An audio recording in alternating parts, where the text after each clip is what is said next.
En este video vamos a hablar acerca de la realidad.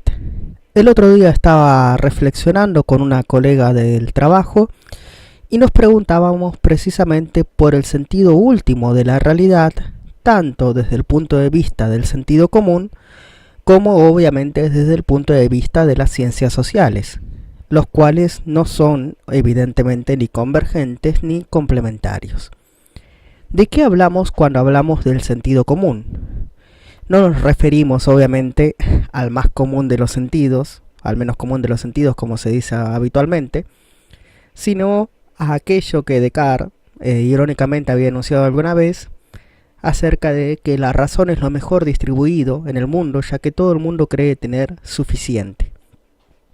Nos referimos al sentido común desde el punto de vista hegemónico, imperante o irreflexivo, es decir, la forma común de pensar sin pararse a reflexionar, a preguntarnos, a escudriñar acerca de la realidad en sí mismo.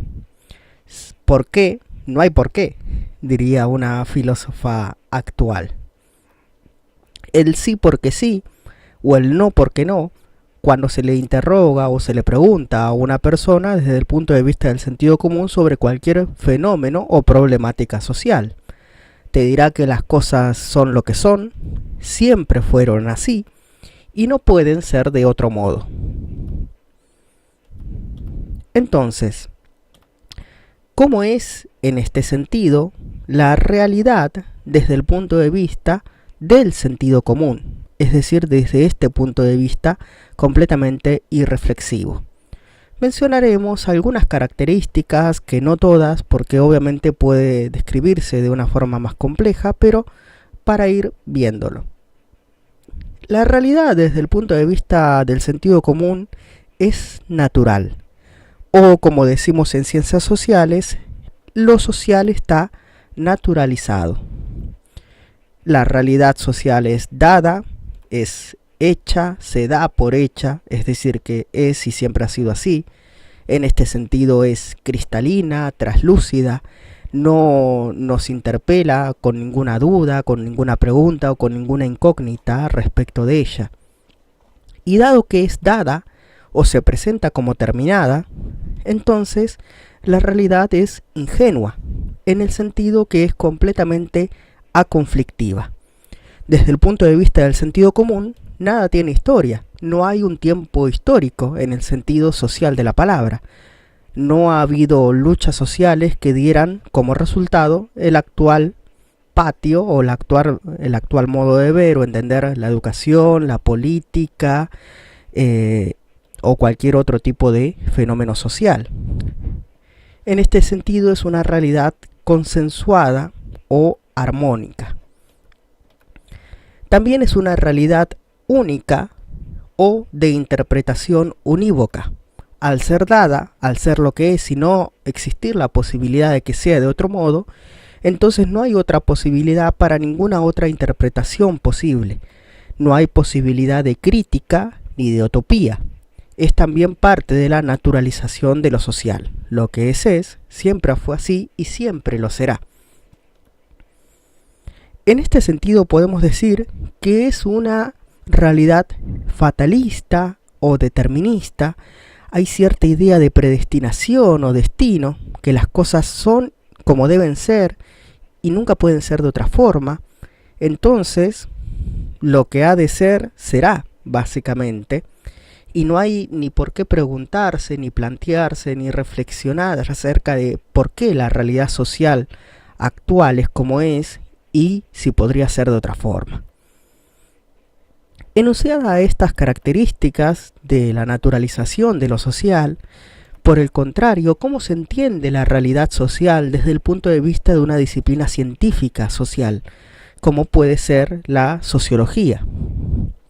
Desde el punto de vista de la sociología, la realidad es obviamente histórica, contextualizada. Es producto o emergente de unas determinadas luchas o conflictos históricos. Todo lo que existe socialmente tuvo un origen, un desarrollo y por lo tanto también tiene un futuro determinado.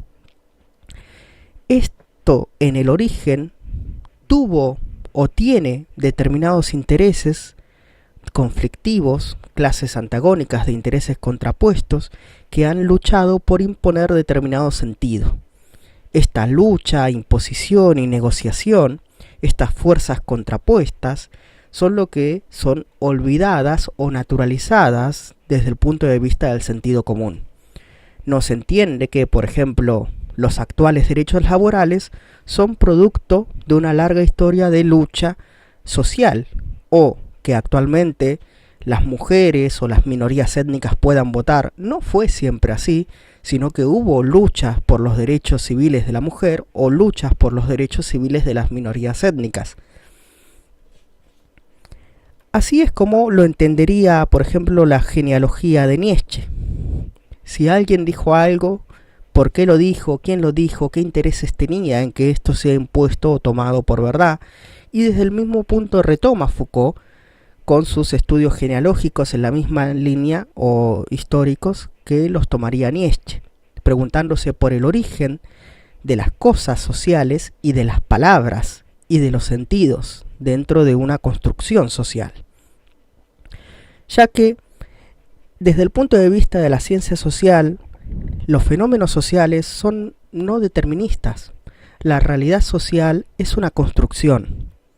Es decir, lo que actualmente entendemos como economía, ya que la economía es una ciencia social, como política, como educación, ni hablar en historia, en filosofía, en literatura, todas estas concepciones y comprensiones, estas interpretaciones de la realidad, son producto de una construcción histórica, contextuada, contextualizada, situada.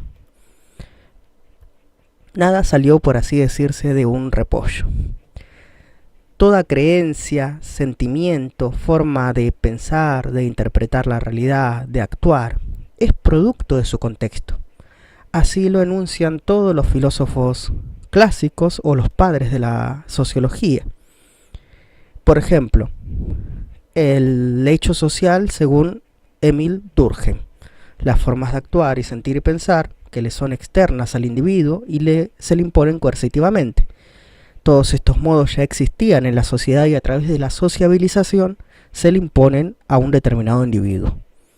O incluso en el materialismo de Marx, que afirma que las condiciones materiales de existencia determinan las relaciones sociales.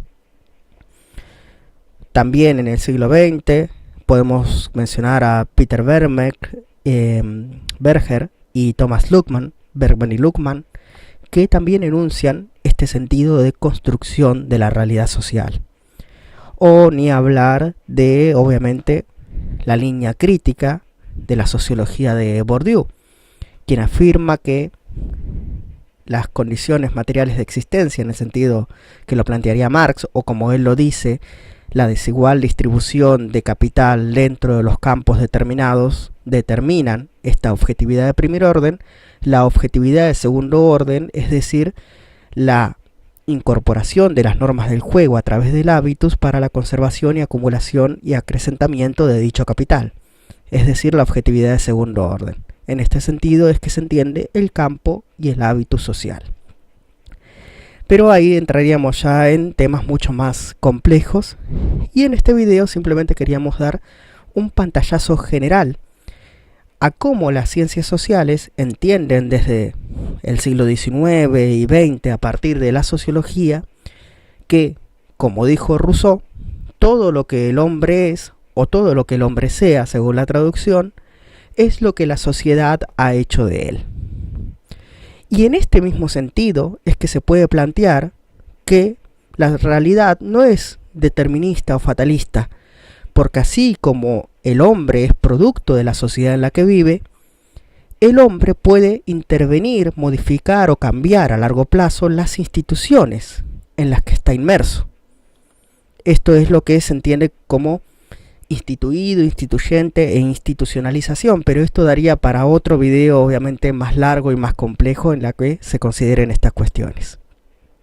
Hasta aquí nuestro brevísimo repaso por la realidad desde el punto de vista de la ciencia social. Si te ha gustado y te ha ayudado a entender este video de las ciencias sociales, te pido por favor que lo compartas, de esa forma me ayudas muchísimo en la difusión del canal.